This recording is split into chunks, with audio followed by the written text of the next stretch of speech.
Hello, you're listening to the Eric McKenna Project.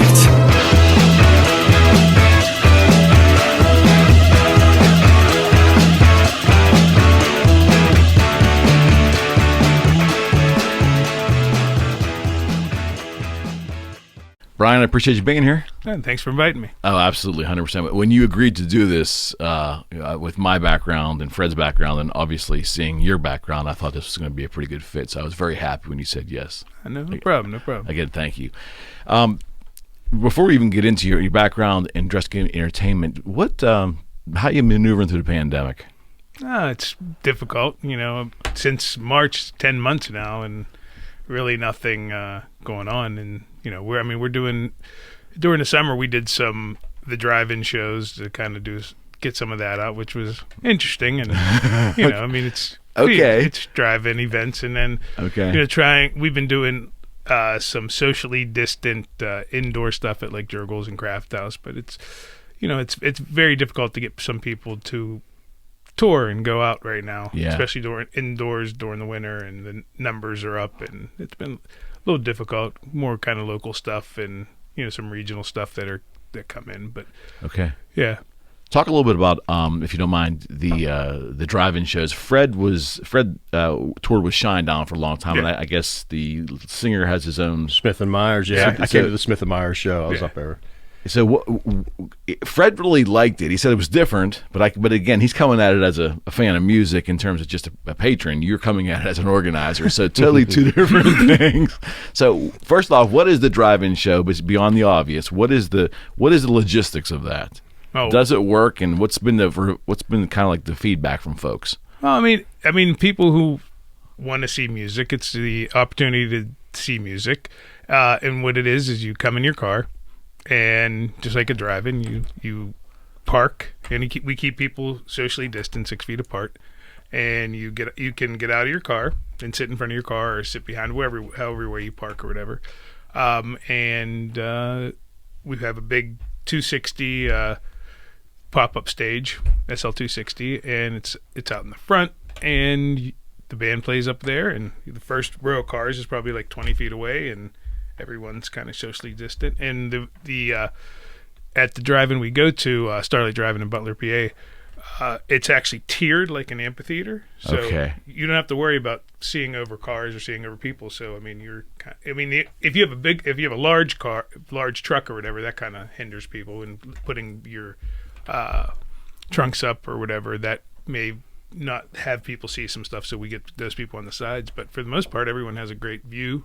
And it's just like going to a drive-in, but watching a band. It's hard to conceptualize if you haven't seen it. Well, what I liked about it is you have the multiple screens there at the Starlight. And so if you were like way in the back, now they put the stage down front, and just like any other rock and roll show with the big screens on the sides. Okay. So you've got the stage down there, and you've got the drive-in screens that the show is being presented on as well. So you have the stage, you have the video screens. But if you're way in the back at like Starlight, they have they show it on the other drive-in screens, and it's like up a hill.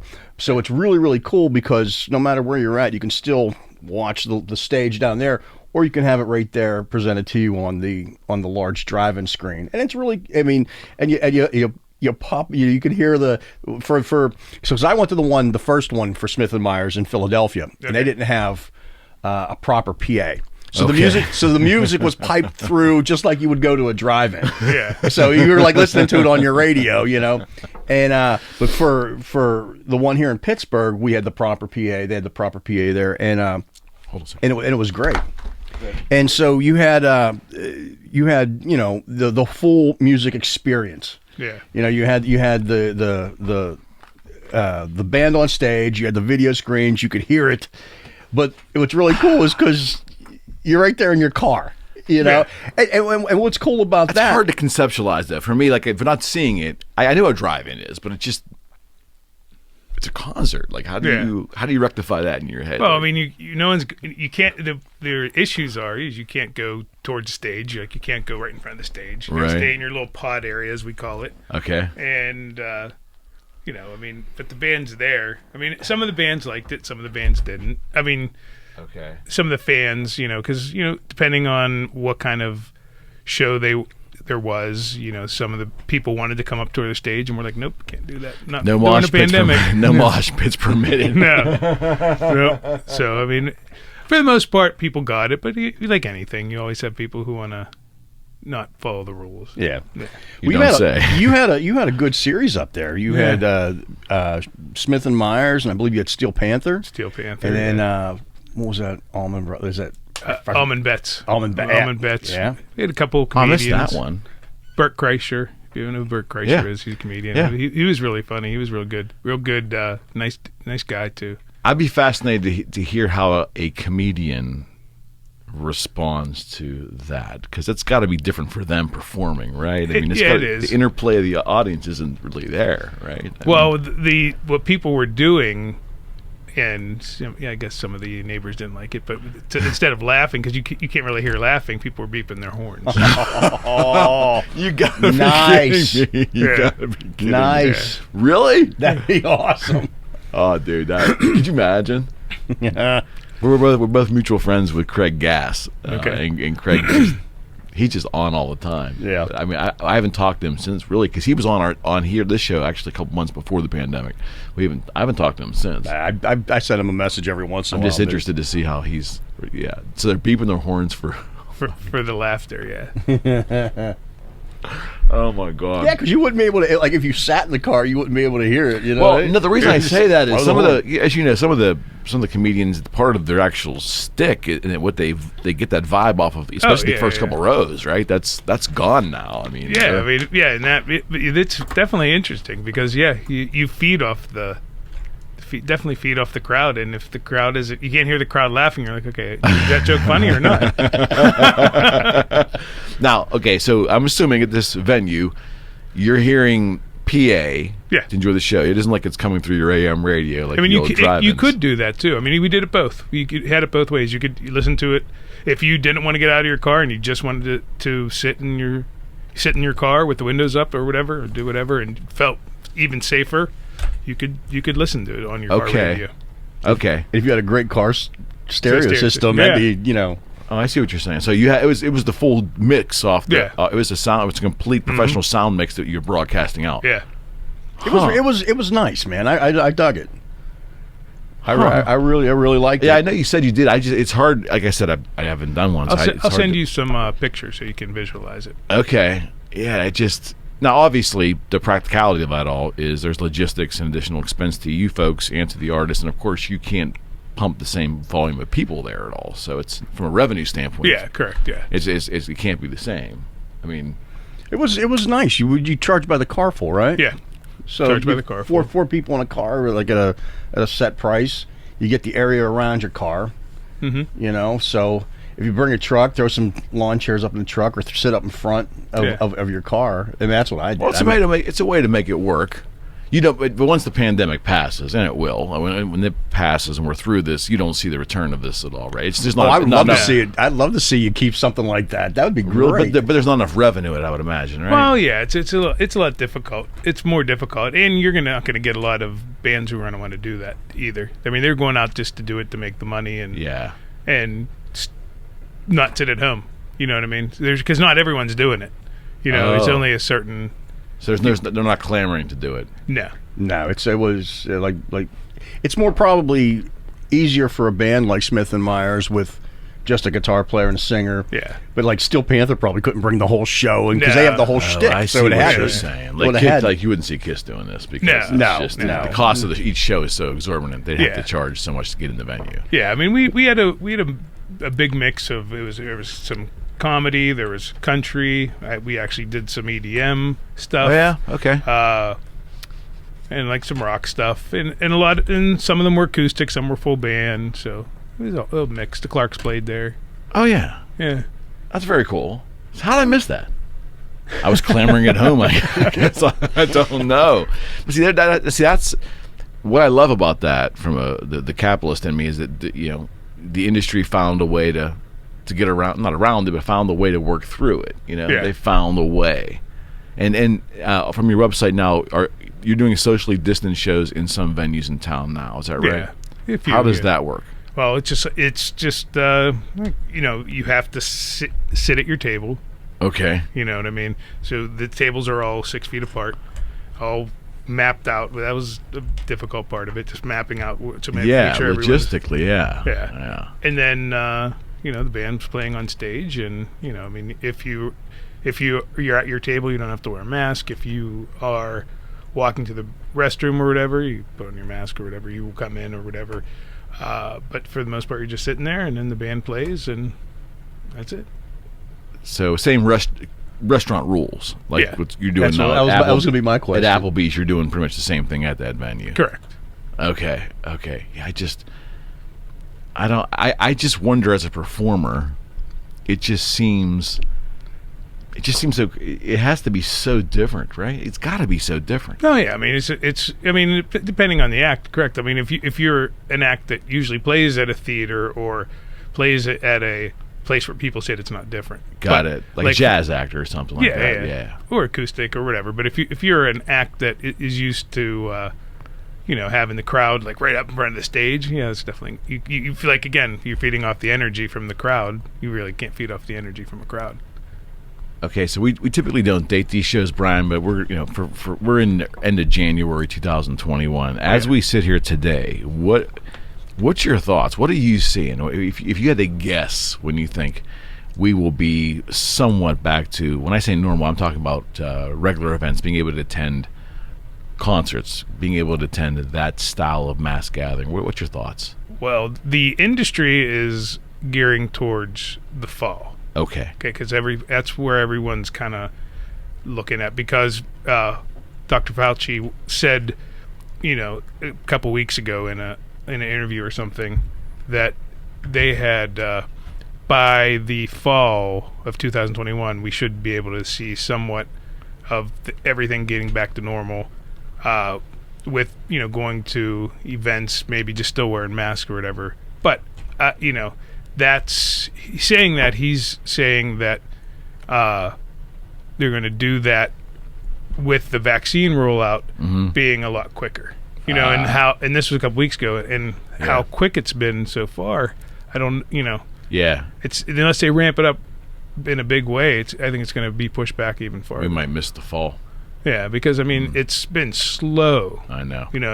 And to that fact too is, the only way it works, if you follow the science, is if 70% of the population gets vaccinated. Right. And right now, I'd say it's about half the people in the world don't want to get vaccinated. Yeah. So I'm hoping it's more than that. I'm hoping it's close to that 70 number. I hope. I get it, but I see, I do. I'll just put things on Facebook, just kind of see who will do it and who won't and whatever, and it seems to be pretty. I mean, just from from like my people, my friends or whatever, it's like seems pretty split. Yeah, I see both sides. I mean, I can see that having a lot of skepticism. How can you not have skepticism in the year 2021, right? Of just anything in general. But I also can see, at some point you have to put trust in something. And I would think the logical part of my brain, the pragmatic part of my brain, says trust the science. Yeah. And if you can't trust the science, what the hell are you trusting? Yeah, exactly. And well, that's that's what people. I mean, it just seems so. Like everyone seems so skeptical of everything, like you're saying. Right. But I mean, it's like they have been working on this since the first SARS breakout. Right. So I mean, it's been working, and that's what people don't understand. It's like, they've only been working on it for 8 months. That's not true. No, it's been working on it. I mean, they've used the research from all of that back to now. So I mean, it's similar yet different. Virus, so that's what they worked on. Well, to me, it's amazing. I mean, the technology. When you think about how far we've come technology-wise and how advanced we are science-wise, I mean, it's something to feel good about. Really, that we could, we could tackle a problem on a worldwide basis. A year ago, less than a year ago, 10 months ago, right? And look where we are now in terms of that vaccine and medicine. I mean, that's impressive to me. And all the doom and gloom in society with that advancement of medical, without going down a rabbit hole, I just think it's impressive. Oh yeah, you don't think? Yeah, I mean, people won't comply. I mean, that's a whole other story. You can have all the anti-vaxxers. Yeah, you can have all the conspiracy theorists, all the vaccines you want, but if you're not going to comply, if these cats don't take it, and if they don't listen to, I hear people saying, they're going to put a microchip in you. You're going to. Where's all this craziness come from, man? Really? I mean, like. Your friends on Facebook? I was going to exactly. Friends on Facebook. Science fiction. People spend too much time watching TV. Yeah, exactly. And they're doctors on Facebook. They're scientists on Facebook, but they're not really in real life. That's funny you said that, because what's interesting to me, now I'll make an observation and see if either one of you concur or disagree. A lot of the rockers I always really admired growing up, a lot of them would say, hey, I'm a rock and roller. I don't listen to me on anything. It isn't I don't have a right to speak my mind. I can't, why am I going to talk politics? Because I don't know politics until the pandemic. Yeah. And now these same people are out there lecturing you on what you should be doing. It turned even the musicians, the big musicians, even into, teachers or perceived teachers or scientists, or it's nuts. I don't know. It's just an observation I made. People that never talked politics, never thought, now all of a sudden they're an expert in this stuff. Well, it's just, not getting on the politics thing, but it seems like we all politicized a virus, and it's not. Virus don't care if you're Republican or Democrat. That's been Freddy's take from the very beginning. It's like, don't care if you like Trump, if you like Biden. It's because, okay, if you're going to come in contact with me, I'm going to infect you. Exactly, man. It's like, it doesn't care, but we made it like that. No, but we're like one of the only countries that have done that. You're absolutely right. I think the government kind of has contributed to it to a degree, only because I think in the beginning, when they were putting restrictions on the public, for the public's own good, I believe that, the way they divvied up what you were permitted to do and not permitted to do, when you sit back and look at that, it's insane. I mean, if you can't go to your local grocery store, you weren't when they were shut down, but you could go to Walmart. Yeah. And they could cram you in like sardines at Walmart, and that was okay, but you couldn't go to your local grocery. Some of the restrictions they put on society and what companies were allowed to operate and which ones weren't. Correct. That's where I think the skepticism came in. Like, are we being told anything that makes sense? No. And that's what I said. And like, to your point, like, we're like going back to putting on safe events, like we're restaurants or whatever. And that's why I think some of the restaurants are get so mad, because you're going to a restaurant or you're going to a show and they're doing where you're 6 feet apart and everything, but you go to Walmart. Well, maybe we shouldn't say Walmart. You go to a big box store. You go to and you're walking up and down the aisle right next to people. You know what I mean? And there's no one policing you to be 6 feet apart. It's horrifying. Yeah. Yeah.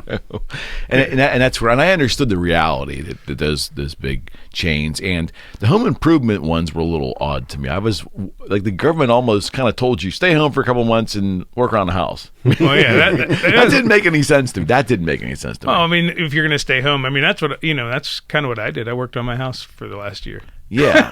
No, I get the logic completely, but it was almost like we were kind of told to do that, because I mean, I understand that, like, let's just say Lowe's and Home Depot and that kind of store, probably to keep the construction industry going on, they had to stay. I get it. Yeah. But the consumer part of it was left wide open, and I was almost like, it's okay for me to go to Lowe's and look for light bulbs, as you can see. Yeah. Oh, but I can't go, down to the local hardware and buy the same damn light bulb. They can't open, but it didn't make any sense. I did, yeah. I mean, on the entertainment front, though, places like because Fred and I were talking about movie theaters. Yeah. They must have just gotten killed in this. Pummeled, yeah. I mean, are they open now? Do you happen to know? I think some of them are, yeah. Some of them are, but I don't know to what extent, because you always see like the ads in theaters now. Yeah. So maybe some places, you can watch it at a theater, you can watch it on, cable or HBO Max or whatever, but they're putting but they were thinking about doing that like years ago, like so you get a different experience for if you want to experience going out on a date, go out to the movies, or if you want to watch it in the comfort of your home. But Okay. So for some extent, some of these theaters, they are open. I imagine it's probably like the drive-in thing, because I spent all summer at the drive-in. You know what I did. mean? You did. Because that was, and I pop the back off the thing and off the car. It's a safe activity, relatively speaking, Yeah, according to the way they told us to live. Oh, yeah. Yeah. I mean, and getting to that point, I mean, but with the movie industry, like you're saying, they weren't putting out new movies last year either. True. Yeah, we were shut down, and it's strict rules, man. Yeah. So I mean, anything that was supposed to be out last year, they pushed back, and so and that's how the drive-ins kind of did the concerts, because they had no new products, so they're playing 16 Candles, E.T., Yeah. whatever. Just to get people Back out of the to house. Future. Yeah. Classics. Yeah, classic. So I mean, Debatable.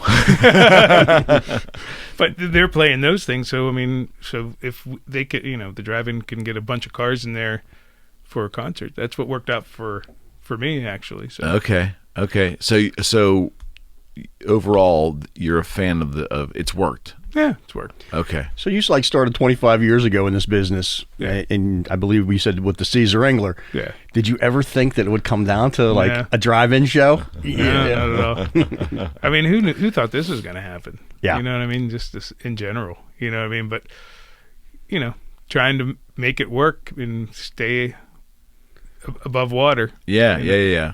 The type of art you mentioned earlier, the type of artist that would be inclined to go do this kind of show. Obviously, it's not going to be like an aggressive metal band that needs that mosh pit and that energy. Yeah. There's certain kinds of acts that do it. There has to also be a financial component there too, of artists probably willing to take considerably less money to go do this. Am I right? I mean, is there a big disparity in terms of artist guarantees or Yeah, I mean, some people worked on that, and then some people were like, we want to. We still have to go and out, because there were some people that were on buses and stuff. Yeah. So they still had their expenses, and they Okay. were trying to get out there. But the ones that wanted too much, it's like, okay, we're just not going to do it. You know what I mean? Because you can't make it work. Yeah. Because yeah. I'm not trying to do this to lose money. You know what I mean? I'm trying to do this to make money. And that was my big thing. It's like, if you want to do this, we got to do this together, because we're trying to save an industry. Absolutely. Not put the promoter out of business. Do you think when it's all said and done, and we get past this, when we look back at what artists decided to go do it and which ones didn't, do you think there's a story in there? Or do you think it's just so specific and random that there really isn't? I mean, yeah, I think I don't know. I don't know if there's a real story there. I don't know. I mean, the bigger ones, I mean, because, the bigger ones weren't going to do it because there wasn't enough cars. Like, if you're not, like you said earlier, like Kiss. I mean, you can't. If they're going to do 10,000, 15,000 people, think about how many cars that is. You can't do that and have the actual big full show that they do. It's just not going to work. Because even if you could put it on, for the fan, it's going to be so far back. You know what I'm saying? Absolutely right. If you have a big enough area, it's going to be so far yeah. backwards. So I'm like, why am I here? Yeah, why are you there? Yeah. Exactly right.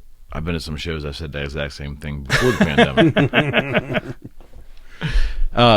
What an opportunity, though, I think, if you sit and think about it, for some of these bigger acts, for members within the band, especially the guitar player, singer, who would want to go out solo or go out and do I would imagine that'd be a revenue generator. You take like a band like Kiss, Paul Stanley could go out with an acoustic guitar and do well, with just nothing around, or someone like that, a one member of a band. I just didn't see a lot of that, or because it's still kind of new, we haven't done it long enough. Is that pretty much the issue? So this would continue for another year. And it's going to. You think? Yeah. This summer, I mean, you're not going to see any stadium shows. You're not going to see any amphitheater shows. If you do see some amphitheater shows, they may be socially distant. But say if you go out to the amphitheater and see a show, it's going to be with like pods on the lawn and socially distant at the seats or whatever. So a venue that like that, which is 23,000 normally, is going to be probably 5,000. Yeah. Wow. And they tried to do that pod thing in Europe last year for Yeah. some festivals. They were putting them in like 9x9 or whatever, 8x8 pods, whatever the bike racks is. And- Cattle farm. Well, but it was organized, and you just threw 12 chairs in there, and you just stayed in your pod, just like the drive-in shows. Did it work? As you look out, Yeah. I mean, I guess it did. I mean, they had a couple of them out there, and it was it was a way to do it. Whether there's nothing going on this year. I Bottom. I talked to some people in the States. Yeah. I mean, Yeah. because Europe's planning for all kinds of stuff. They have to plan. Yeah. Okay. You have to plan. I mean, Okay. Brian will tell you, you got to just have that date available just in case. Yeah. But it's not going to happen. No, I very. I've been talking to some folks, and it's we're off it, but it ain't going to happen. Do you think there's going to be public pushback or public fear of once we are able to go in there? Or do you think it's going to be like when the pandemic of 1918 released, we then had the Roaring 20s. People were crazy. Yeah. Do you think that once we're able to go out and live normally again, that it's going to be a time of exuberance, especially in media? Do you think? Mm-hmm. I think so. I kind of think so too. It's kind of scary, actually. But we actually got to get through this first, and that's and I just feel like people are getting restless and they don't want to follow some of the rules, and it's just going to be longer that we're going to be into this. You know what I mean? And you already see people Sound like Fred. You already see people complaining, oh, they canceled St. Patrick's Day. Like, what did you think was going to happen? Exactly. I mean, like, it's like, where have you been for the last 8 months or 10 months? Yeah. It's like, of course that was going to happen. And it canceled the marathon. There's thousands of people that wasn't happening. Breathing heavy. Yeah. Running and breathing heavy. Jammed up against each other, especially in the beginning anyways. Yeah. No, I the thing that puzzles me, and I think Joe Rogan's been saying it since this started. Like, we are no one's talking about what to do to improve your health. Everybody's simply just telling people out there, stay away from this, comply this. And there's a drug coming. Don't worry, a drug's coming. That's all great, but there's probably things we could have done along the way to maybe address the health issues on our own. That doesn't seem to be getting any popularity. Well, again, we're in uncharted territory. We're in uncharted territory in the entertainment business and the promotion business and the concert, because we've never had to deal with this before. In most people's lives, they've never had to deal with a lockdown or a pandemic. So we're learning from scratch, and it's affecting everyone. Different figure. I spot hit and miss, TV work or whatever. Yeah. Whatever's coming back. But when last year on March 15th or whatever, let's talk about that date. So, what was going through your mind when you were trying to rectify what you were watching? Well, I mean, it was definitely. You said uncharted territories. We're like, is this gonna? I mean, at that point, we were like, okay, it's gonna be a couple months, and we were gearing towards there's gonna be a couple months and coming back in June. I even did an interview with the Post Gazette and said that. But, the industry's gearing towards June. That's Flatten the curve, right? Yeah. So we're going to get through this pretty quick. It's going to be June, and then obviously we're in January, and we're still not out of it. Exactly. So, but we, you were thinking, and then we were okay. It's going to be the fall. Everyone was pushing everything to the fall, and we're like, okay, it's going to be the fall, and then the fall got here, and that didn't happen. So then we're like pushing the next year, and then as we're in January, we're like, things are going to happen in March, April, May, whatever. June, it's like, okay, so then you're just pushing to this fall. So will we be done? Will it actually stick this fall? We'll see. It's tough. Yeah, it is. It's very interesting. I just wonder if we get enough data quick enough. Like, when the summer comes, the summer is supposed to be harder on the virus, right? There's less spread in the summer, and then because people are outdoors. Right. But if we don't do the socially responsible thing, all of us collectively, enough in the summer, then we're going to be in for another tough winter again. Yes. Right. So it really it matters, I guess, on what we kind of do in the summer or the spring. And going back to the vaccines and listen to science. Yeah. There's no question. Talk about the formation of your company. You know, like, so before we do that, what you started with the Caesar Engler, and that was 25 years ago? Well, actually in 94, I started my own little company. Okay. It was called Drusky Entertainment. I booked local bands and Right on. colleges and stuff like that. And then I met Rich Engler in 97, and I ended up working for them. Okay. So Before that, so you were just always a music enthusiast. What got you into that? What got you into the promotion side? Like, where did that desire come from? Well, it started from being, I don't know, I was always loved music. You know, I was always, I was going to concerts. I was doing everything all the time. Right, you know. right. When we went to Woodstock '93, I went. Right on. I did all it was something I loved, and then it started with I graduated college in '93, and Where'd you go to college? Pitt. You went to Pitt. Yeah, University of Pittsburgh. And I went for journalism. I actually went for journalism, Oh, okay. which is interesting. Okay. And I couldn't find anything, and one of my friends started a band, and I was like, let's try this. So it kind of turned into like a business. Okay. It's just like booking that band. Yeah, Did booking you the play it band. all yourself? No. Okay. No. Just like booking them and like managing them and whatever, and then I started with them, and I started with a couple other bands, and then I just kind of started getting my name out there and doing stuff and talking to people, and like I said, I met Rich Engler, and he's like, well, you want to come? At that point they were starting a management company, and they needed somebody to book the bands. They actually didn't really take off, but I stayed on. Got it. Was booking like the the clubs for them, like the small nationals and stuff like that. Okay. Do you remember the first bands you worked on with them? Been so many, huh? Yeah, there's so. I mean, I've done thousands of shows. I'm trying to think of which ones. In the beginning. Yeah, that's. I'm trying to think. I'd have to look it up. How did you meet Rich? How did you come on his radar, or did you just contact him for an opportunity? No, I was booking a band called Pied Piper at that point. They were like a jam type band. Yeah. And then Robin from Metropole Rosebud liked them, and he told him about them, and he was like looking for a jam band for one of the shows, and he called me, and then we were talking, and then we were at the show, and then we talked and just kind of worked on from there. So yeah. I can remember the Caesar Engler being a huge part of my hemisphere, just growing up, which is loving rock and roll in this town. They seem like they produced everything. There was another one. There's Elko concerts. Yeah, he's still around. He's still around. There was another one too. One other one in the 70s and 80s. Do you remember that? Next one? Big Thing? No. Was that it? Next Big Thing was out there? It must have been. Yeah. It must have been. Yeah.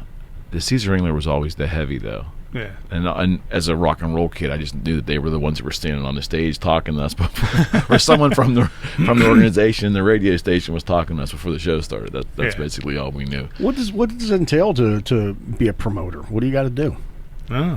So I mean, you're on your phone and email a lot. I can imagine.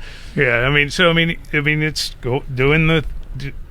putting everything together. You're contacting the band, or they're contacting you, or I shouldn't say the band. You're contacting their agent, right, or representation, whatever they have, or their agents contacting you, and there's like, okay, this band's coming.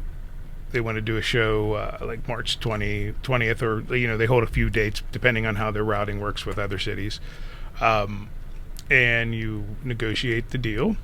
Mm-hmm. And sometimes you don't like the deal, and so you don't do the show. If they want too much money, you don't think they're worth it, or right, if the ticket price is going to be too high and you don't think people are going to pay. Excuse me. If they don't think they're going to pay enough, if you think the ticket price is too high for the consumer, then you're like, no, this doesn't work. And then how often does that happen? A lot. Because a lot of people always throw the biggest money out. Not all the people, but they'll throw it out there like, oh, we want $20,000, and they should be only getting $10,000. And they're like, okay, well, if you're smart enough and you've been doing it for a long time, let somebody else do that, and they lose the money. Right. So you gotta kind of know what you're doing to know. And trust me, I'm not a psychic. I can't tell you every show's gonna. But for your most part, you think you look at it and go, wow, this is going to do real. It should do well, and then sometimes it doesn't, and then you do another band where like they surprise you, and they're like, holy crap, that band sold out, and I had no idea they would do that. Okay. So it's just funny. Did they work off of guarantees? Most bands like they Most so of them. so to the complete novice, the show would have a dollar value to that artist. Correct. That is guaranteed to them. Correct. And Regardless if one person shows up or 1,000 people. So that, when they talk about the promoters being on the hook at times, Yes. that's what it means. So Correct. if the show flops, Then you lose money. yeah. Where was I talking to someone? I don't know if it was Rich Engler years ago, casually or something. And I don't want to. I'll say it. It was Christy McVie, I guess, came to Pittsburgh one time. And I was hearing a story from someone in your industry that, like 200 people showed up or something. It was Syria Mosque. It was a small venue anyways, but apparently it was an example where this promoter really, they bought in deep because of the power of Fleetwood Mac, and then she just herself couldn't deliver the and I just remember it always was in my mind like, wow, the promoter was on the hook for that. That's what on the hook means. Yeah, I mean, and that's what people don't realize either. You're not just paying the band though too. I mean, you're paying to rent the venue. You're paying to have sound and lights in there if you need to rent them. Guys like him, stage hands, security. I mean, there's a lot that goes into it. The advertising. Advertising is probably your second biggest expense.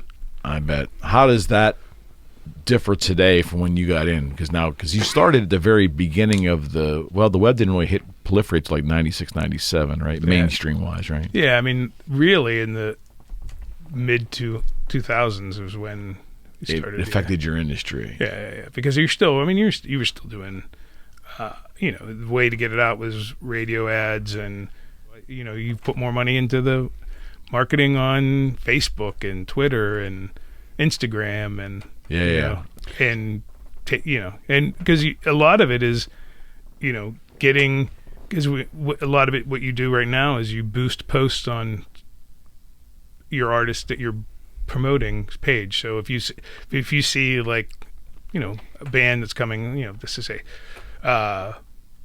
whoever, we'll be using Kiss, because we talked about Kiss earlier. You work with their team, you put the ad, hey, we're Kiss, we're coming to Pittsburgh on January 18th or whatever, and then you go in and you boost, and you spend the money to boost the post so it sees, so more people see it. No, I totally get it. Kresge was the name of the Kresge Productions. Kresge. I'm dating Kresge. y'all both. Yeah, it sounds familiar. I can't remember. There was a Kresge Productions, and I think that's what I remember as a kid too. Yeah, it's a whole different ball game than when you started. Because here's my thing: I always went to the paper to see what, because that's me. Because I'm not a Twitter, internet kind of guy, and now it's if you want to find out somebody's coming, that's what you have to do. And in all honesty, that's how I found out Smith and Myers were coming, because I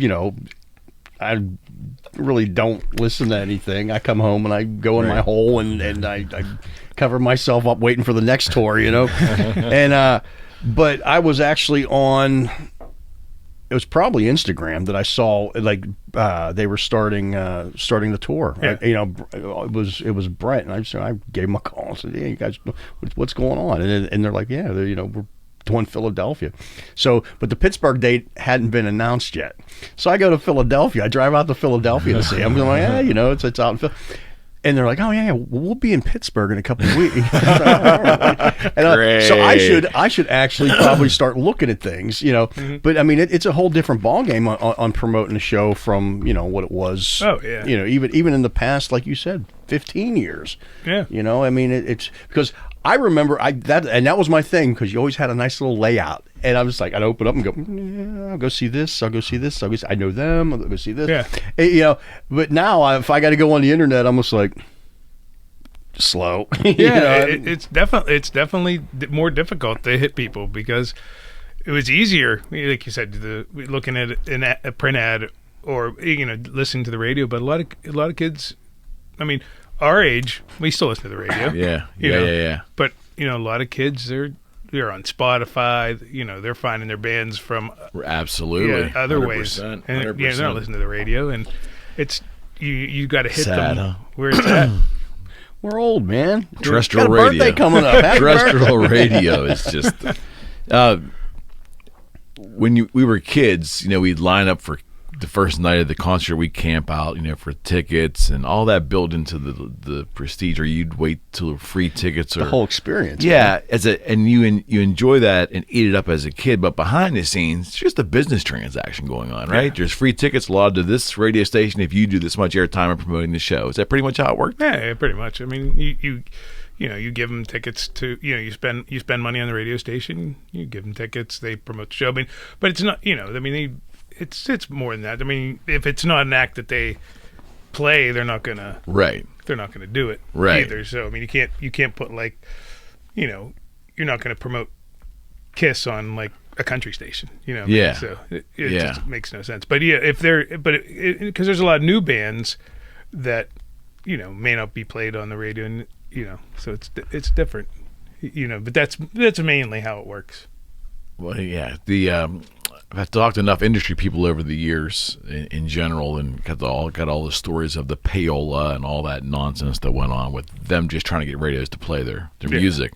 But you folks are pretty much insulated. You're how their record performs, or their album performs sales wise, is tied to how popular they are for live acts. But you're insulated from. You're not connected to their actual performance of their music at all, right? No. I mean, okay, but you make judgments whether to have them or not based on how strong you think their presence and their music is selling. I mean, before it used to look at how many records they sold. I would study SoundScan and go, check it out. Now it's like, okay, how many likes do they have? That's crazy. The currency's changed. Yeah, because you can look at you can definitely find I mean, who you can kind of figure out who's liking what in what area, what I mean? So how does, just generally, because I'm sure every situation is uniquely unique, but the concessions play into how you're paid or how the artist is paid or part of the whole package. I would imagine their merch they bring is pretty much their merch to sell. I mean, how does the ins and outs of that generally work? What do you mean? Okay, so XYZ venue, you book it. Shinedown comes and plays there. They bring their merch tent. They sell their merch. Shinedown probably takes care of all that. They. Do they split that with the promoter at all?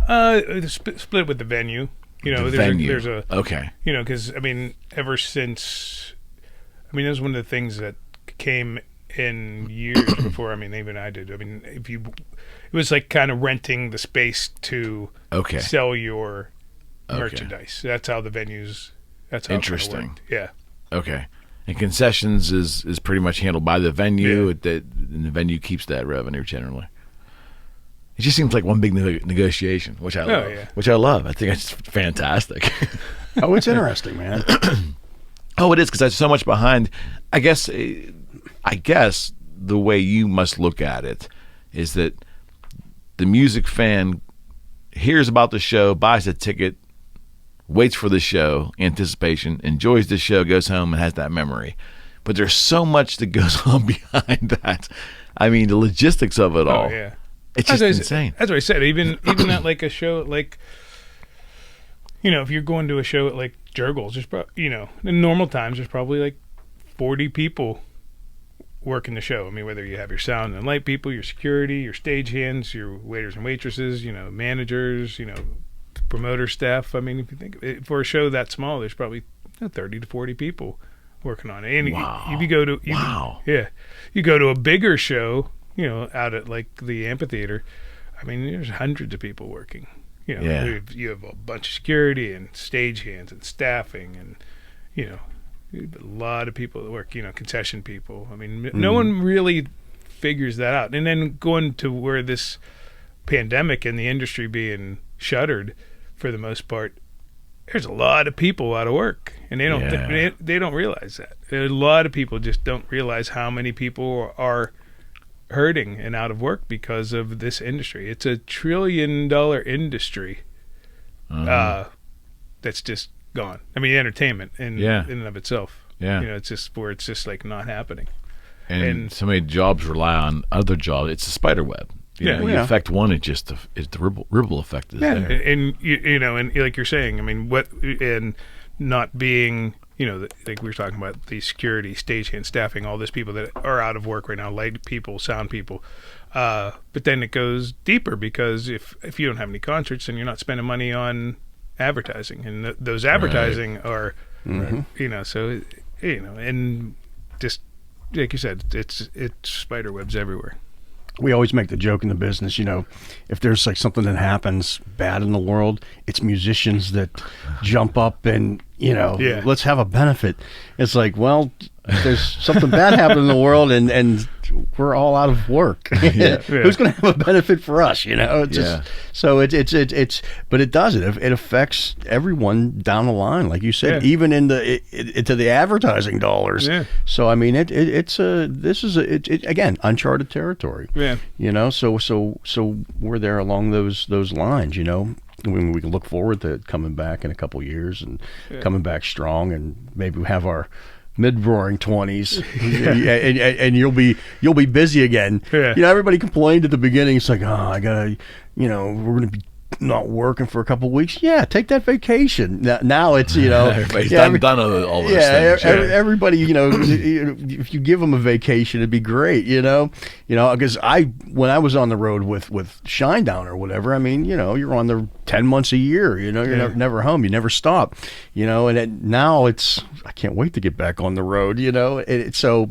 You know, you wanted to get off the road, you know, after long tours. Now it's like, I can't wait to get back on there. I can't wait to get back to work and, you know, go back to doing shows, you know, whether it be a local or whatever.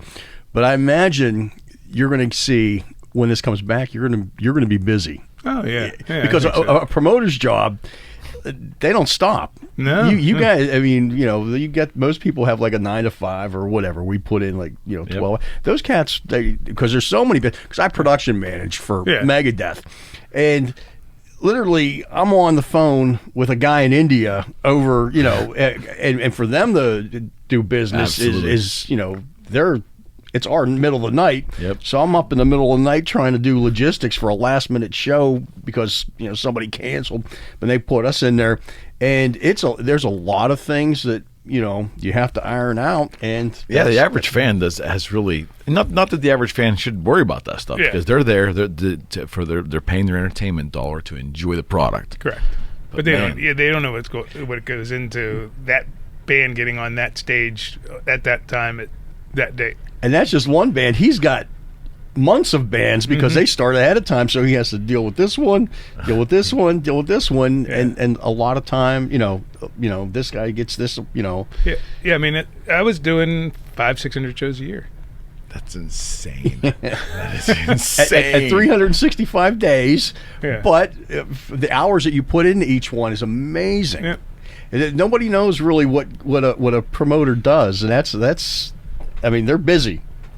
There's always an element of risk involved too, because everything's a transaction. Every show is a big transaction, which is, I think that's exciting though. If you know what you're doing. If you don't know what you're doing, you can end up going bankrupt real quick too, I would imagine. Because I'm going on my 16th year, so. Wow. I was going to say before we turn the corner on it, are you surprised there's not more country acts going out in the drive-through? No, there's country. Is how am I missing that? There's definitely some good country was one of the first ones to kind of. Was it? Okay. Which goes back to our talk about. But you know, I mean, some people their side of the aisle. Oh yeah. You know, well, the South is less concerned. Generally speaking, the southern states are less concerned about COVID than the northern states. You can carve that up any way you want politically. That's just a reality. You can tell from how they're governed. You get the whole thing. But the country, the reason I brought up country was because it's generally not really about. Although that's changed a bit, but it's not generally about a big stage show there. It's about the cowboy hat, the boots, and the acoustic guitar. You know, I mean, that would lend itself, I think, to a drive-in show format relatively easily, as opposed to someone like Slayer. You know, they're not going to come out and, you know, although it would be interesting. I'd like to see Carrie playing acoustic. If they would do that. I've never seen Carrie playing acoustic. But that would be, I'm just saying the country genre would be better suited, I think, to the drive-in thing, right? Yeah. Did you say they're all doing it? Yeah, I had a couple country shows last year, and there were other ones doing it. They just come through Pittsburgh, but yeah. What do you see as a promoter, and you do all the genres? Mm-hmm. What do you see locally, Pittsburgh? What do they tend to like? You know what I mean? What do you tend to book a lot? Because I know that when I would go out with metal bands, we wouldn't play certain markets because there was just no market for it. But you would think that like Florida would have, a desire to see somebody, but some people wouldn't touch it with a stick, and in Pittsburgh it seems like a lot of times we'd skip Pittsburgh, and it's just it's just like we'd either do Cleveland, and we would definitely do Philly, but Pittsburgh for a while was getting skipped. Is it the tax thing? Was back in the day, but no, it had to do with the venue. There wasn't a certain size venue in town for a while. I got you. You know what I mean? So sometimes you'd see, that's why you'd see people skip Pittsburgh. Okay. On a certain level. So I mean that was a big part of it. And then because the only thing that doesn't really move here is like jazz. I mean, jazz is a hard sell. I mean, it's a big jazz. Interesting. But there's no real avenue for people to get out to the people. I mean, there used to be a jazz station years ago, and that helped. But I mean, you're rock. Rock does well. I mean, country. Country's big. I mean, even your rap and hip hop, the bigger ones, do well here and stuff. So I mean, comedy is extremely big. I mean, there's a lot of people who love comedy. I do a lot of comedy. So I mean, one night I hardly ever touch is jazz. Interesting. But I'll do everything else. I saw that as a fan of jazz. I mean, I really got into it mid '90s. And I went back and learned about like jazz fusion, Return to Forever, Stanley Clarke, Al Di Meola. Those folks were still active and touring and putting out music, but man, they skipped Pittsburgh you look at the tour itineraries. I think I went and saw the Rippingtons, which at one time was the #1 modern jazz band. I mean, they were poppy almost, They came in '96, and then I don't know if they've ever been back. And that's like the '1 selling modern jazz band in the world, and they seemed that genre never seemed to Al Di Meola's concert got canceled. I remember in '98 I was going to the Rosebud to watch that, and I'm there waiting in at the bar, and I'm like, boy, he's not really drawing well tonight. Meanwhile, it was canceled 2 days ago, and there wasn't the medium to find out about it, because what station would tell you that, right? Correct. No radio station. The show was been and now it's like if a show cancels, you get an email. Or text. Text. I'm looking around going, wow, I don't see anything here. Yeah. I mean, like, you got to be kidding me.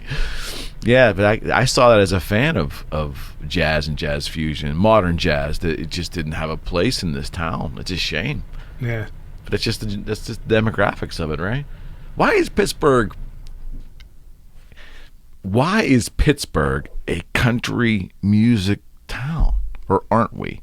Maybe for the big ones, or are we a country music town? It appears that we are. Yeah, I mean, well, you got to think about it. I mean, even though we're close to the city, I mean, you go not too far out, and you're in the country. I mean, go up to Butler, that's country area. Go out to Greensburg, that's kind of country or West area. Virginia, I guess. Yeah, West Virginia. So I mean, you draw. I mean, you're drawing from a lot of rural areas around a big city. Okay. Because I was always amazed that some the Froggy radio would. There's a lot of farms out there, Eric. Yeah. I suppose I need to get out more. I suppose. Yeah. But some of the big acts just every year they in the stadium. I mean, Garth Brooks Stadium, and not to mention new country as opposed to old country. Okay. Like your George Straits and your. Okay. Well, how does that do in Pittsburgh? Well, I'm saying the new country, it's more poppy. Yeah. And that tends to be more popular it's with like the younger kids. It's like the 80s hair metal because Yeah. it's the big show. Yeah. It's like every light you can bring. It's, It's like Country Kiss. It's Country Kiss. It's every big, it's all about production. So, but the old country, you get the guys and, they go up and they play the lake, they play out, and you got to look too, where they strategically placed our amphitheater out there so it could touch. You bring in the people from Ohio and West Virginia. That was probably smart, huh? Yeah, it was, they did it for a lot of different reasons. Probably but to avoid taxes in the city of Pittsburgh. It's what it was.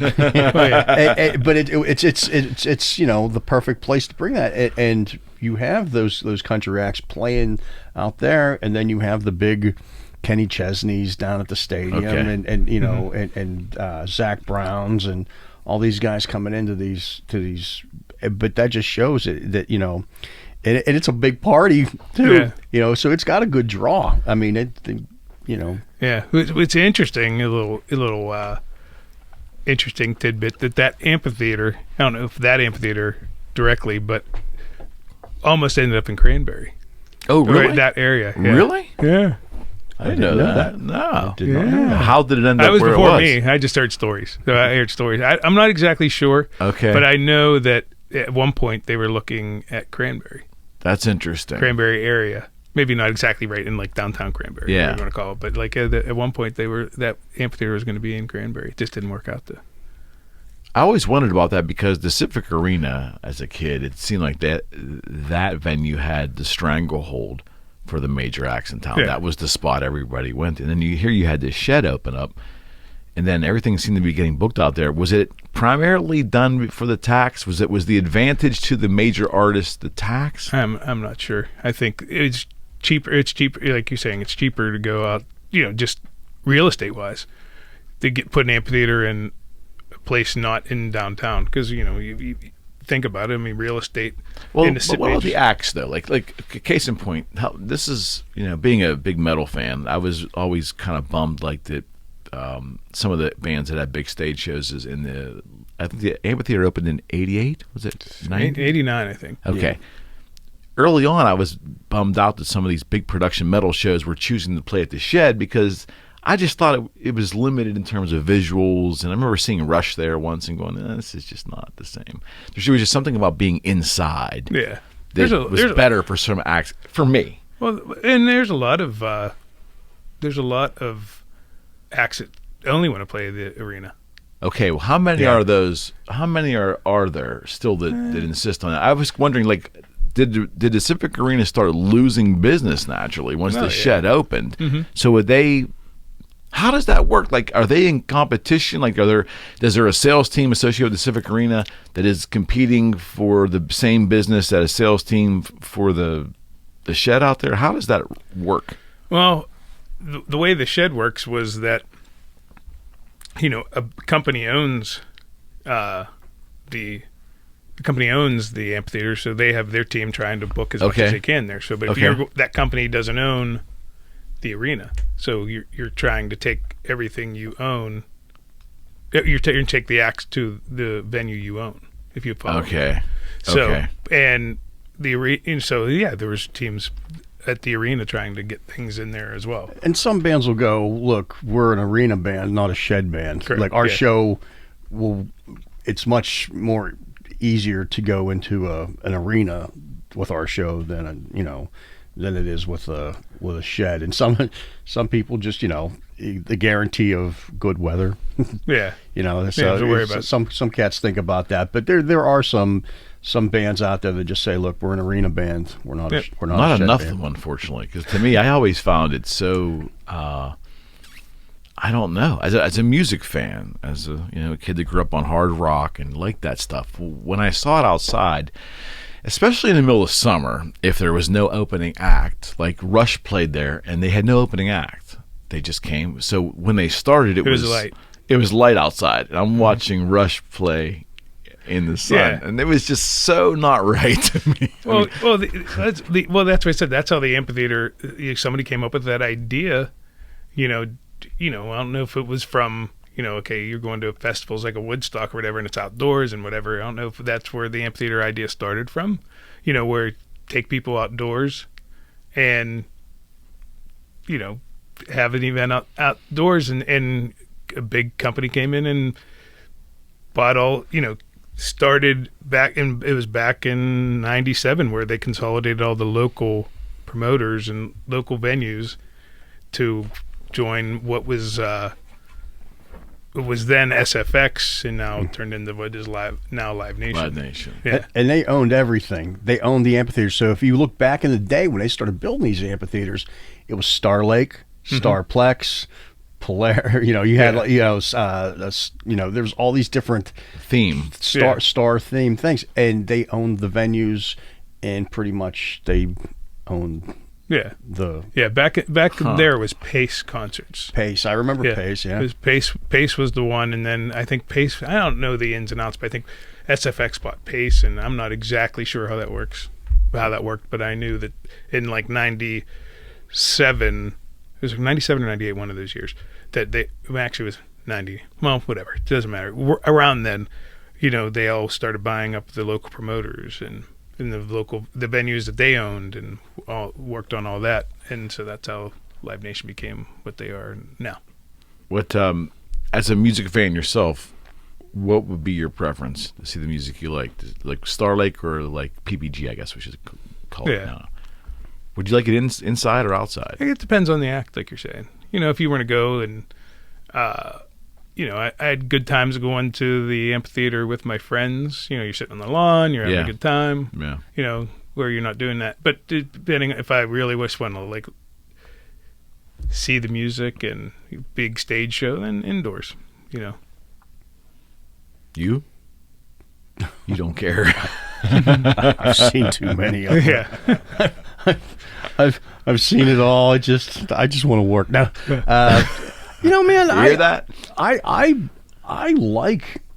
I hate to say it like this. I like being indoors. Yeah, me too. Because I'm out there, and a lot of times I'm on stage all day and exposed to the weather. I mean, I've been rained on, flooded on, the roof fell in on, everything else. I'm on my side of the stage, but it's I like to be inside. Yeah. But I mean, as a music appreciator, if you were going as a fan, like to see inside, generally inside, because I hate sweating. That's true. You go out there, We're getting wet. That is true. Exactly. There is a dynamic there. Yeah. No, I think that. I mean, I've been in every venue around the world, just about, big and little, inside and out, and for me, it's always like an inside. I'd rather see a show from the inside. Like, could you imagine Pink Floyd like playing the Shed? Well, they played they played the stadium. They played the stadium. How does that like? That Hell, just they played the Mosque back in the day, pre Dark Side of the Moon stuff. That was like their warm up thing. They played Dark Side of the Moon before it came out in the Mosque. But it's like anything, they just, everything, they got bigger. I've seen them at the arena. I've seen Roger Waters at the arena. I've seen him at the Shed. There's something, I missed that venue. I know it smelled like which one? Garbage. Civic Arena. Yeah, it smelled like garbage. It smelled like smoke. Wonder why. But there was just something, and again, I'm probably romanticizing about an era of my life. I get that. But there was just something amazing when once in a while, they would open that roof. Yeah, that didn't happen very much towards the end. Cost too much. Cost too much, and the way you had to rig in that place, you couldn't do it either. So if you had a big show, the way normal buildings had actual steel and girders and stuff to rig from. We had. I've been up there. I rigged there. So you actually physically couldn't open the roof at that point. Wow! Once they put that stuff in there, you could get you have to take down all the hanging steel, which was a project in itself. Yeah, but that was just an interesting story in itself, because bigger shows you'd have to actually take a day before and we called pre-rig it. Yeah, and so you would have to get it ready for them to come in. So even if the band wasn't there per se, you would have to get it ready for them to be able to do, because as people know, I mean, most shows are one day. You come in at 8 a.m. or whatever, and boom. So you had to actually be there the day before, getting it ready, and having the steel that was hung down, and put that in a certain way. I'm not a rigger. Fred might be able to tell you a little bit more about that, to get it ready for them to come in the next day. Now, what was fun about that, with all those points hanging down, is you had to take one of those high lifts up. Yeah. And no way. There was two of them that would go up, and you had to go up to it to work it. But you also had to realize you can't. Some you could dead hang, but you had to combine points. So you had to be like a genius. And there was a guy down there who would make like these great maps, and he knew that this one and this one and this one would have to, and you'd have to make sure that they didn't cross each other. It was a complicated process back there with that. Yeah, Bub. He was great. Yeah, you'd give him the plan, or their rigging plot, and he would know exactly what to do. Exactly. I probably at the house have some rigging plots. I mean, it's a work of art, man. Yeah. There was some art to it. But yeah, he would, because he's been there for so long. I mean, but yeah, I mean, that was some of the fun things from back in the day, of going on there. But there was like a lot of, again, as a promoter, you'd have to think about the logistics of what that extra day is going to cost. Oh, yeah. You know what I mean? Because that's racking up. And some of those days are 8-hour days. Oh, yeah. You know what I mean? And plus, now you got to rent the JLGs. You got to rent. You have arena guys. You have stagehand guys. So there's a lot of. There's a lot of costs to do a show down there. The first time you went into PPG, coming from working those years in the Civic Arena, and you walked into the PPG, were you like, holy shit, this is very it's nice. a huge improvement. Oh yeah, definitely. Yeah. I mean, anything new is improvement over anything old. Generally, you'd hope so. But I will tell you, the first show I saw in PPG, the sound quality and just the experience was so far superior. I could admit it. To compare to the Civic Arena, it was night and day. To me, people still romanticize about the Civic Arena. I get it, but the shed business that always fascinated me, because I used to be so disappointed as a music appreciator when I heard they were coming to the shed. People used to go. I mean, it was cool in the beginning, the first couple of years. Then later on, people were like, "Oh God, they're coming to the shed," or whatever they called it at that moment. It's been Star Lake. It's been First Niagara. It's been whatever, Key Bank or whatever. Well, Key Bank, it was Key Bank, and then last year it was the M&T Music something or other. And then the M&T, okay. It was I think, or S&T. It was after a bank. It seems like banks like to put their name on it. To brand that for sure. Yeah, but now it's back to Star Lake. There's no. Oh really? Is it really? That's awesome. It's Star Lake, but it's not. There's no sponsor. Is it the same owner? Yeah. Huh? They're just selling the naming rights. Yeah, it's all naming rights. That's why it changes all the time. It's just because Coca-Cola had it first for so many years. The Coca-Cola Star Lake Amphitheater. That's how it was out of the gate, right? Yeah, and then I guess after how many years their naming rights were up, and then I think it went right. I think it went to the Post-Gazette Pavilion after that. Yeah. Wow. Yeah. I'm dating myself now. I remember that it's clear as a bell. And then from Post-Gazette, I think it went to First Niagara. I could be wrong, but I think that's where it went. I think it went right from Coca-Cola to Post-Gazette. But as a normal, like as just a fan, you thought there was different owners. It's still the same owner. 100%. That's exactly what I thought it was. Yeah. Okay, so riders and things, bands putting weird. There's a lot of folklore about bands putting crazy riders in and so forth. But is some of that true? I mean, because you have to deal with all that nonsense, right? I mean, there's certain particular things that bands want that are. Yeah, I mean, there's definitely riders. I mean, every band has a rider, and every band has things that they need to put their show on. And then there's definitely things that they're requesting in there, like you hear about the brown M&Ms or whatever from Van Halen or whatever.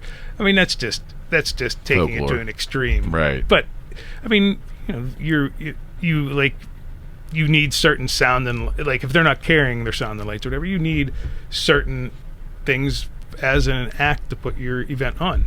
I mean, if you don't have the right PA or the right amount of microphones or whatever, you don't have the right thing, then your show suffers that you're putting out for the fan, and that's what that part of it is. Now, going back to the catering side and the band. I mean, the band puts what they want in their dressing room because that's what they want to eat or whatever. Or like if they're different vegans, or if they don't eat, they don't do this, or they have food allergies. But then if you think about it, for like even the catering part of it, a big show, as we just say, Kiss, there might be 60 people on the road.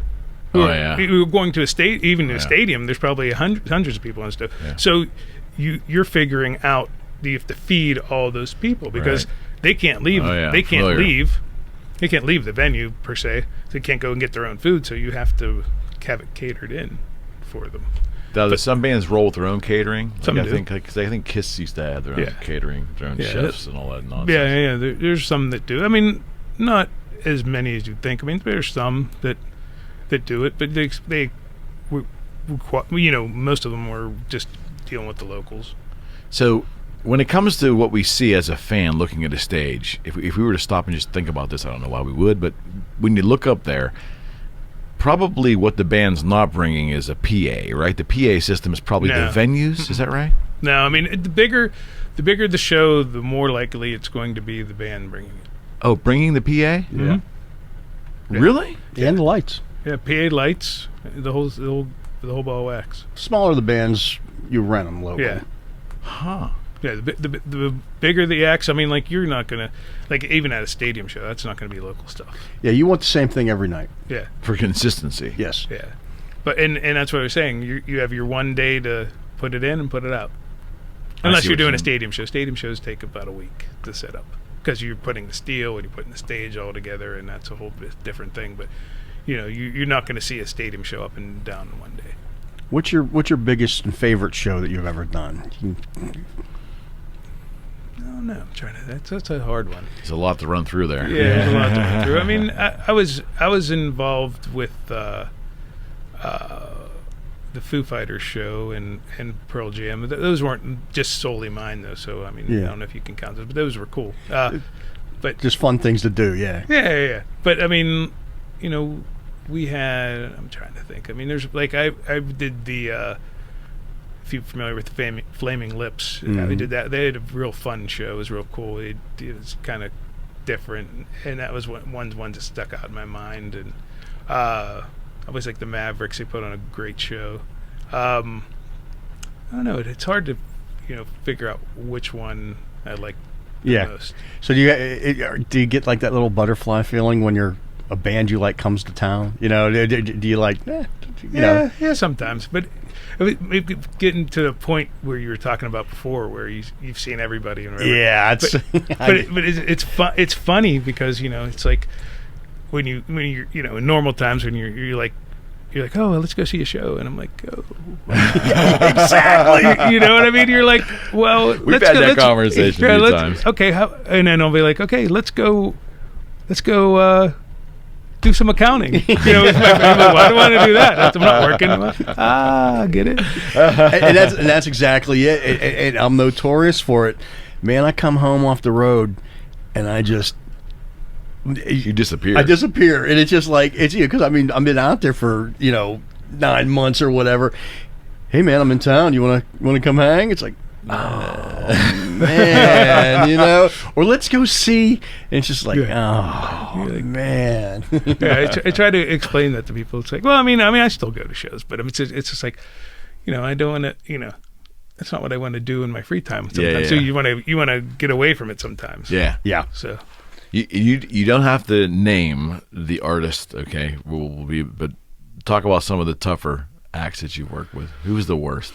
And again, you don't have to name the artist, just the circumstances that you found to be ridiculous, somewhat. I don't know. I mean, most people aren't that ridiculous. That's good to hear. I mean, if I had to choose one, it would be with with 3 letters. Okay. That their nickname goes by, and they, it just.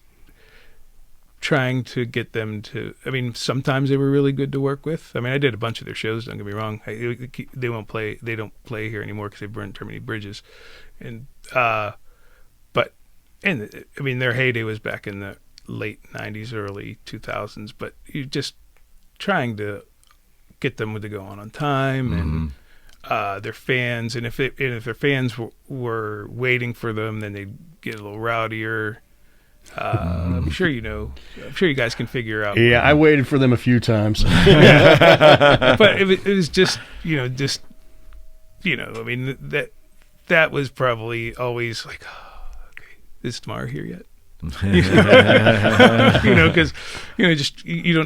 that was one that was somewhat, every time it was always seemed to be a problem. But then and now it's like, when they were bigger at one point, where and then they came back down, and even when they came back down, only doing 300-400 people, they still trying to get them off the bus to go on stage, and then their fans are getting restless, and it's like, and most acts are professional. Yeah. It's just like, it's not that difficult. You're getting paid to do this show. Just do the show. I mean, and then Okay, I get it. Yeah, I get it. I'm sure you've got some stories in that regard. Jesus, yeah. Oh yeah, not my show. It's but that's what I said. It's but in the most part, most people are professional, and everyone's there business, to do a job. right? Yeah, and that's a part that people don't understand. It's the music business, right? And I always try to explain that to local bands. Most local bands think they're the Rolling Stones. Mm-hmm. They're like, oh, all you just got to do is play the music. Like, no, you got to promote yourself. You got to get out there, and every national act most every national act started off as a local band somewhere. Of course, yep, of course. And it was the music and how they got their name, got out there and did things. But there's a lot of bands that played great music that couldn't go anywhere. But you got to be able to hustle and so many people just don't. I tell that till I'm blue in the face, and there's a lot of bands that just don't understand. Like, no, we just play music. I'm like, well, you're gonna be playing music in for your yourself. I preach that too. I tell people, you gotta hustle, man. It's the business, and you've got to treat it like a business. And like you said, people just don't get it. No, I just go play. No. You got. And if you want to learn, if you want to stay in this business, you learn the business. Yeah. And I mean that's. But yeah, it's surprising how many people think that they're just going to get up there and play, and everything's going to be. They just think people are coming. Yeah, they'll be here. It's like, that's crazy. Put up any flyers? Did you contact anyone? Yeah, my buddy, he got a couple friends, a couple frat brothers going to come down and see the show. And it's just like, that's really, have fun with those 7 people because there's a lot that goes on and behind the scenes that most people don't know. No. What about the new trend or newer trend of all the meet and greets and all the extraneous activities the bands do now to meet the fans and obviously to make more money as well too? Are you part of coordinating the logistics of all that? Yeah, you got to. I mean, that's part of the show. You got to be able to. That's part of the show. Show. Yeah, it's part. I mean, you're helping do the logistics of it. Yeah, but yeah, I mean, that's mainly just for bands to make more money, and that's kind. I don't know. It just seems like you're almost taking advantage of your fans. I mean, they know, because a lot of people, you want to meet your band, but here, spend $1,000. You want to meet your favorite band, but here, spend $1,000 to meet them. I'm like, or more. Yeah. I'm just like, well, it's not always $1,000, but I'm saying some of the bigger bands, it is. But I mean, like, it's almost like you're taking advantage of the people that are supporting you. Yeah. It used to be a chance encounter, right? If you ever got to meet a band in the past, it was because you ran them at a hotel or somebody out of a miracle might give you a backstage working pass or something. And, But, it's like, and I understand why they did it because there's ways to monetize everything, I guess. But you're, as a, and they're like, well, we're doing these meet and greets anyhow. Let's just get charge for them. Yeah. Thanks, Kiss. Yeah. It's pretty much Metallica back in the day. Yeah. Yeah, I remember I was working with Stanley on guitars, Paul, in 2009, and you were out on the tour. So I went to the show in 2009, and I think that was the first tour that they did the official meet and greets, like officially. Yeah. Like, I think it was like $500 a person or something, and we were fortunate we had passes. We didn't pay for anything. I got to watch that, and you saw the happiness on these fans. It was crazy. They were so enthralled with them. But you said to yourself, man, you started counting the heads, you know. Oh, yeah. This is a lot of freaking money that they're raking in. Oh, yeah. Those fuckers they wanted me to pay for a meet and greet this year. I'm like, get out of here. Like last time they were here. And just because Fran couldn't do anything for you. Well, I went back. Well, and they're like, and they're like, did you pay? No. I mean, I could see you any other time, any other place. Yeah. Did you pay? Oh, man.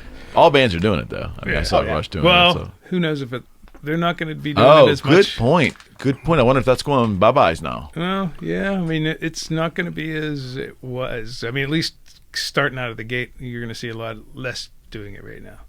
Yeah. I mean, Because you're meeting people you have no idea who they are. And that's the scary thing, man. Yeah. You know, And who good they've point. been around. Good point. exactly, because you don't know where. And they want to touch you, and they want to shake your I hand, have and they want to- to talk to you this yeah. far away. It's Yeah, just- and this is crazy, but I remember being at a NAMM show out in California, and standing at the table with Paul Stanley, as he's shaking, and they were lined around the building. So I'm just kind of hanging out taking photos, but I'm watching him shake hands with like hundreds and hundreds of people, and Yeah. taking pictures and all this stuff. So- And I remember we went around the corner. He goes, "Do you have any hand sanitizer?" That's the Washburn Guitars booth. Yeah. "Do you have any hand sanitizer?" I go, "I will get you some." And he goes, "Please." In my mind, though, long before which is Pandemic, like, yeah. my mind's going, "This is probably like really dangerous." Yeah. What the pandemic has taught me is people just don't like to wash their hands. Beforehand. You know what I mean? I like. Do we have to be trained to wash our hands? Right? Do we have to be trained to wash our we hands? have an old pandemic show. That's why I'm like, this is things you're supposed to be doing anyway. Yeah. Wash your hands. But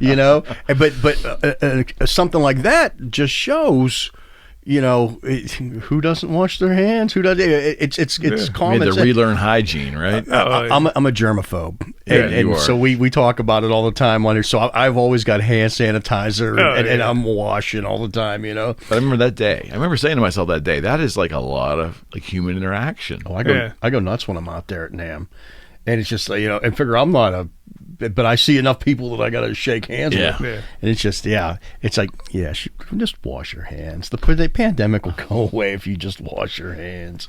To wrap this up, though, you Yeah. do think you do think it's going to be potentially we have a chance that things might get back to somewhat normal this fall. Hopefully. Like I Hopefully, said, we were talking about if people do the thing where they need to, and we get the virus to get under control, because it's not under control right now. Yeah. I mean, it's trying to be under control, but it's not. I mean, it's got to get out of here, and like other countries have done it.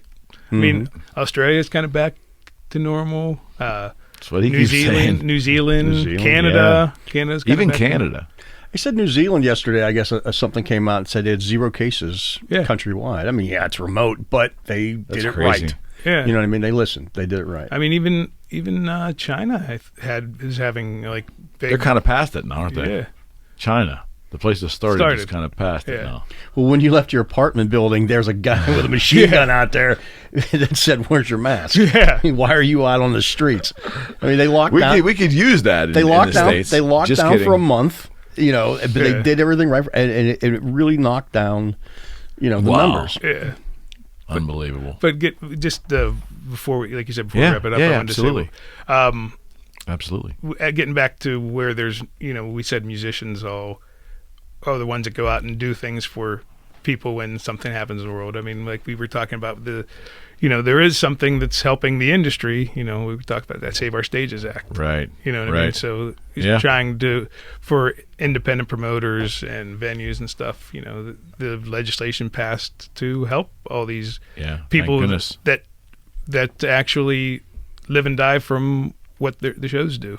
Because as an independent promoter, if you make really bad decisions, you're going out of business and you might lose your house and all that stuff. So- Right. But for something like this going on, to Save Our Stage, is what the shuttered venue. It's actually called the Shuttered Venue, SVOA, Shuttered Venue Operators Act is what it's called. Mm-hmm. So I mean that's helping. That's going to help people to get through this. With the government helping out and Well, a lot of these venues too, I think, didn't qualify for like the original PPP. Yeah, because loans, PPP so- didn't work. Yeah. PPP works great for venues, or not venues, for businesses that could be open. Got It it. can, I mean, and if you can't be open, you don't have your employees are going to be, you're employing with a PPP. We'd be employing people to do nothing. Got If it. you follow me, Yeah, because you don't have 100%. so that's why with the Save Our Stages Act, helps people. I mean, when this whole started, a bunch of us national independent promote. Well, let me say that again. A lot of these independent venues and promoters got together and joined a company called NIVA, which is National Independent Venues Association, and what we all did locally as a group, we're advocating to the local governments to do something, and Right. and it actually kind of Thank goodness. Helped. They listened. yeah Politicians listened. yeah. I mean, write it down. So My friend, I appreciate this. no problem. This was very good. I had a lot of fun. That was good. They'll have to come back and see me. Yeah, So definitely. hopefully when we get back opened up again, hopefully we'll have a more positive, a cooler vibe next time because shows are starting to Yeah. They got to listen to science. And listen you can to listen science. to music. And yeah, Yes. you can listen to science now. You can listen to music very soon. Yes. Yeah. Thank you, buddy. All right. Thank you. All right, friends. Thank you. Thanks. We are out. Hello, you're listening to the Eric McKenna Project.